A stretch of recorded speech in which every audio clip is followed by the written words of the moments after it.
Kandungan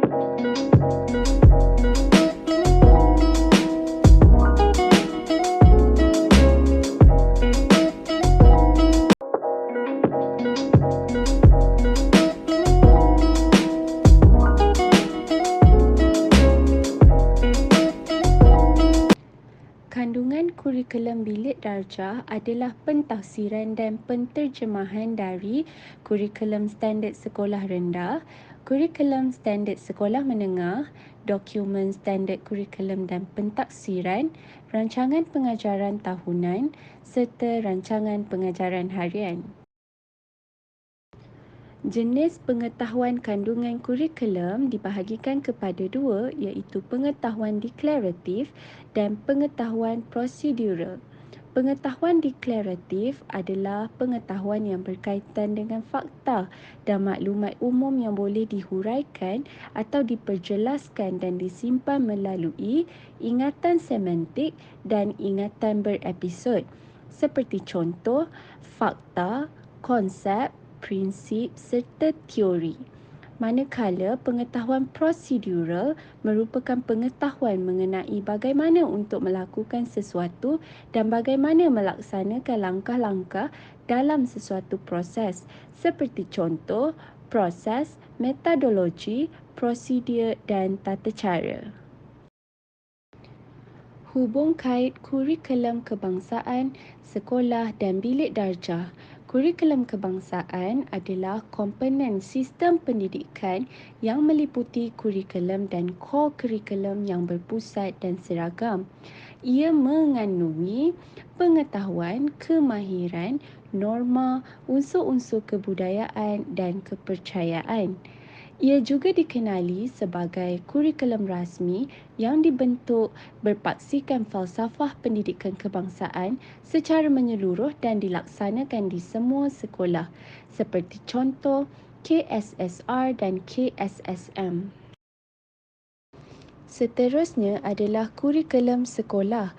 Kurikulum sekolah adalah kurikulum sebenar yang dilaksanakan di sekolah, di mana segala rancangan pendidikan yang dikendalikan oleh sesebuah institusi mengikut jenis sekolah, prasarana sekolah dan option guru yang ada. Seperti contoh, sekolah sukan, sekolah agama, sekolah seni, sekolah harian, sekolah sains, sekolah teknik dan kolej vokasional menawarkan kurikulum yang berbeza. Akhir sekali adalah kurikulum bilik darjah. Ia melibatkan kurikulum formal yang dioperasikan di peringkat bilik darjah, di mana proses pengajaran dan pembelajaran berlaku di dalam bilik darjah. Ia melibatkan pentafsiran dan penterjemahan proses dan matlamat pendidikan menerusi amalan perancangan, pelaksanaan dan penilaian yang berkesan. Pengoperasian berdasarkan di SKP yang mengandungi 3 komponen standard, iaitu standard kandungan, standard pembelajaran serta standard prestasi. Terdapat 4 dokumen rujukan kurikulum bilik darjah. Yang pertama, kurikulum standard sekolah rendah KSSR, kurikulum standard sekolah menengah KSSM.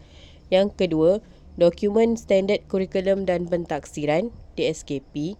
Yang ketiga, rancangan pengajaran tahunan RPT dan yang keempat, rancangan pengajaran harian RPH. Kurikulum standard sekolah rendah KSSR dilaksanakan pada tahun 2011. Kurikulum ini menitikberatkan 4 kemahiran, iaitu membaca, menulis, mengira dan menakul. Kurikulum standard sekolah menengah mula dilaksanakan pada tahun 2017. Ianya menekankan kepada kemahiran abad ke-21 seperti pemikiran kritis dan inovatif berasaskan 6 tunjang. Pertama, komunikasi. Kedua, perkembangan fizikal dan estetika. Ketiga, kemanusiaan. Keempat, keterampilan diri, sains dan teknologi, kerohanian, sikap dan nilai. Ini merupakan 6 tunjang yang ditekankan dalam kurikulum standard sekolah menengah. Dokumen seterusnya adalah Dokumen Standard Kurikulum dan Pentaksiran DSKP. Dokumen ini mengintegrasikan kurikulum dan pentaksiran. DSKP juga menyenaraikan 3 standard utama iaitu standard kandungan, standard pembelajaran dan standard prestasi. Dokumen ini dijadikan panduan untuk membuat RPT dan RPH.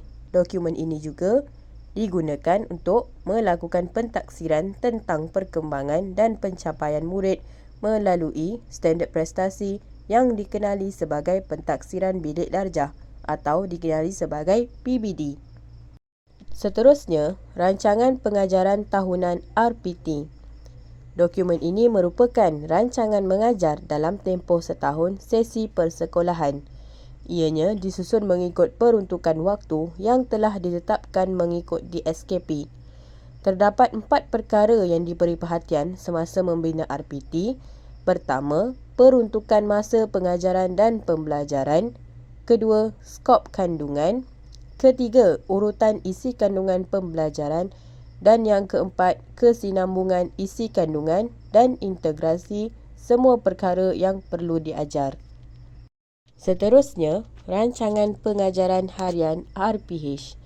Dokumen ini merupakan rekod rasmi yang ditulis oleh guru sebagai persediaan sebelum melaksanakan proses PDBC. Dokumen ini merupakan bukti yang mengesahkan pembelajaran telah berlaku di dalam kelas. Ianya selari dengan RPT dan dirancang mengikut model pengajaran yang sesuai. Maklumat yang perlu ada dalam RPH adalah yang pertama, maklumat asas seperti tarikh, masa, kelas, subjek, tema, standard kandungan, standard pembelajaran, hasil pembelajaran, kaedah pengajaran, bahan bantu, penilaian, pengetahuan sedia ada dan elemen merentasi kurikulum. Pada bahagian kedua pula, merupakan maklumat aktiviti pengajaran seperti langkah pengajaran, masa, aktiviti pengajaran dan pembelajaran yang dipilih. Pada bahagian akhir pula merupakan refleksi terhadap PDPC iaitu pencapaian hasil pembelajaran dan tindakan susulan untuk penambahbaikan.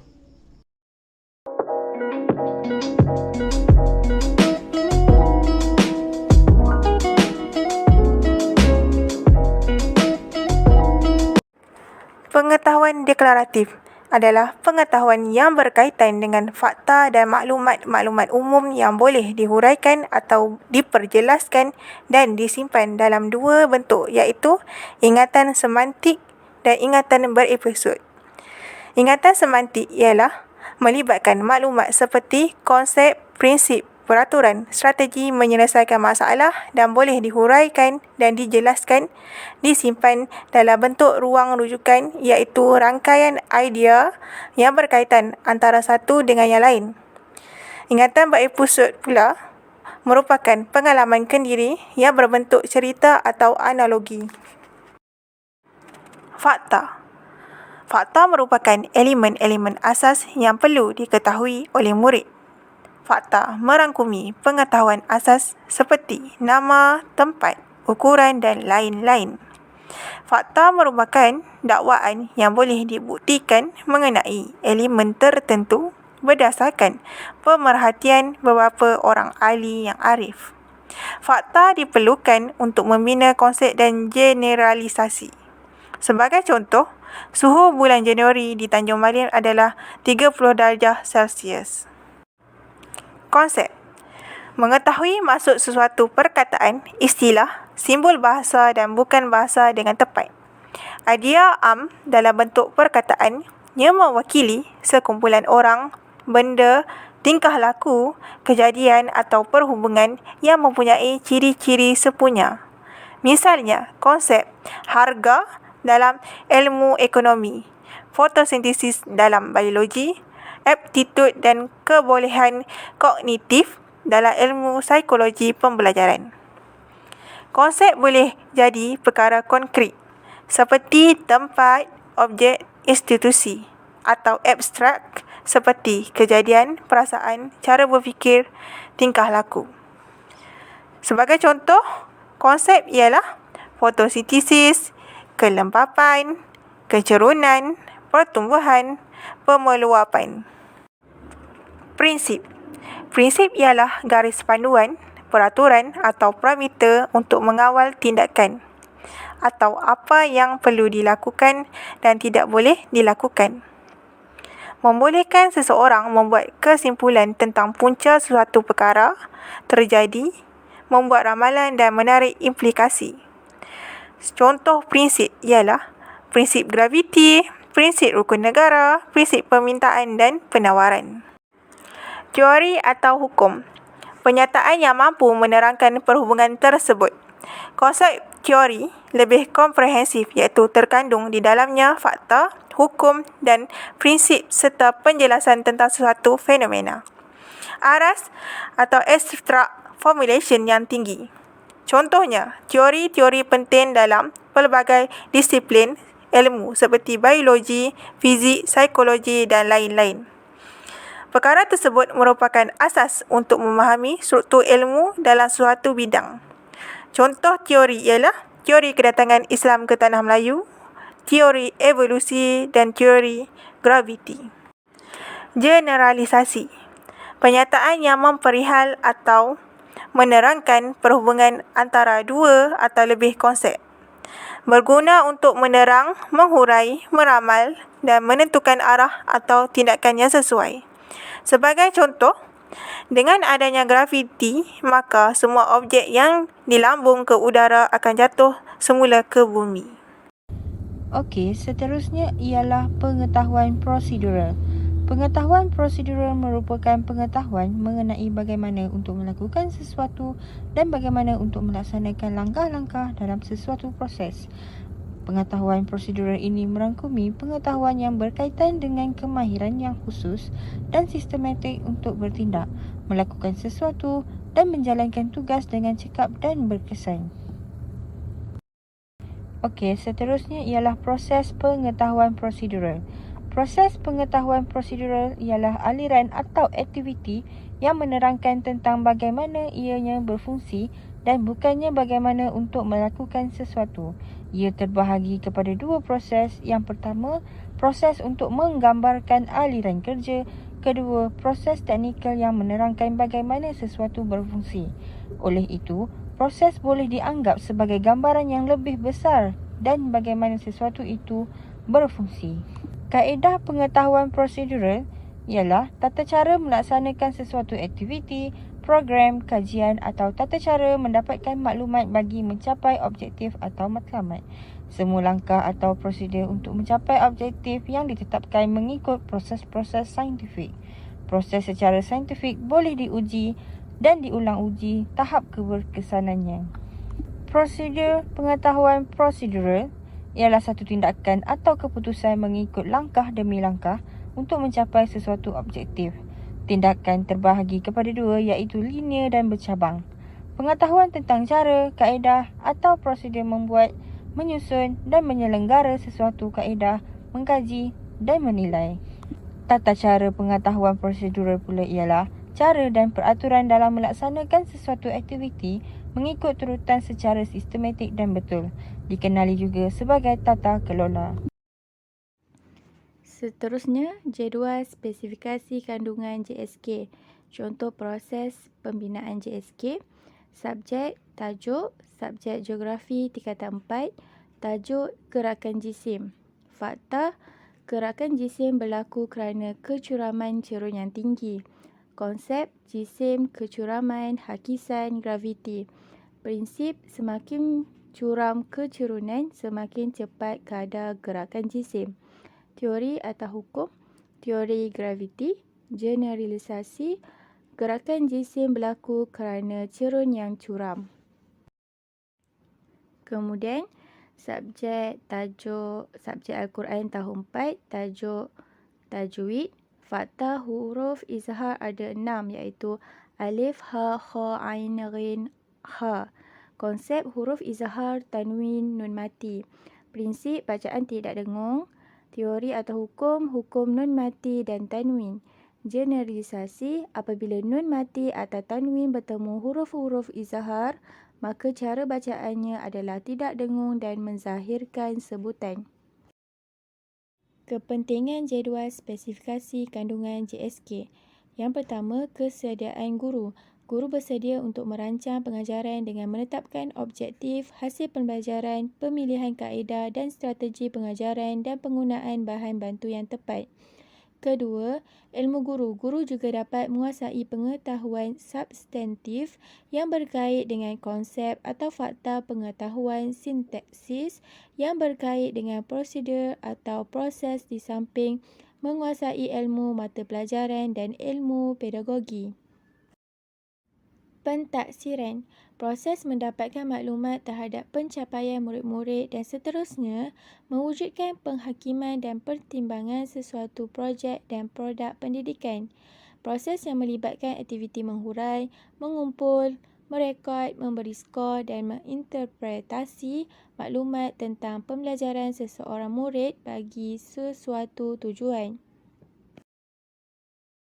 Bahan pengajaran. JSK memberikan maklumat untuk guru-guru memilih, mengadaptasi, membina dan mengguna bahan bantu mengajar yang berkesan. Kaedah pengajaran, tindakan yang diambil oleh guru untuk mengendalikan proses pengajaran dan pembelajaran. Kaedah tersebut melibatkan tindak balas secara bersama antara guru dan murid-murid. Gabung jalin yang melibatkan elemen merentas kurikulum EMK dimasukkan bersama sewaktu menyampaikan isi pelajaran secara serentak. Sebagai contoh, dalam pengajaran bahasa, kemahiran lisan digabungkan dengan kemahiran menulis. Kriteria memilih kandungan mata pelajaran. Pertama, mampu diri. Isi kandungan yang membantu pelajar mengembangkan potensi diri. Kedua, signifikan. Isi kandungan yang memberi sumbangan yang signifikan kepada penguasaan ilmu dan pembangunan diri. Ketiga, boleh dipelajari. Isi kandungan yang mampu dipelajari oleh pelajar. Keempat, kesahan. Isi kandungan yang dipilih mestilah tepat, sah, terkini dan selari dengan perkembangan ilmu pengetahuan pada sesuatu masa. Kelima, kebergunaan. Isi kandungan mestilah berupaya memberi sumbangan yang bermakna dan bermanfaat. Contohnya, kebergunaan dalam menyelesaikan masalah. Keenam, menarik minat. Isi kandungan yang dipilih mestilah bermakna dan secocok dengan minat pelajar. Ketujuh, kebolehilaksanaan. Isi kandungan mata pelajaran yang dipilih mestilah mengambil kira kebolehaksanaannya secara efisien ke arah kemenjadian murid-murid. Terdapat hubung kait antara kurikulum kebangsaan, kurikulum sekolah dan kurikulum bilik darjah dalam sistem pendidikan di Malaysia bagi menjayakan matlamat pendidikan, iaitu kurikulum kebangsaan adalah yang dihasratkan serta berpusat. Jadual spesifikasi kandungan amatlah penting bagi seseorang guru dalam pengajaran dan pembelajaran untuk mencapai objektif pembelajaran.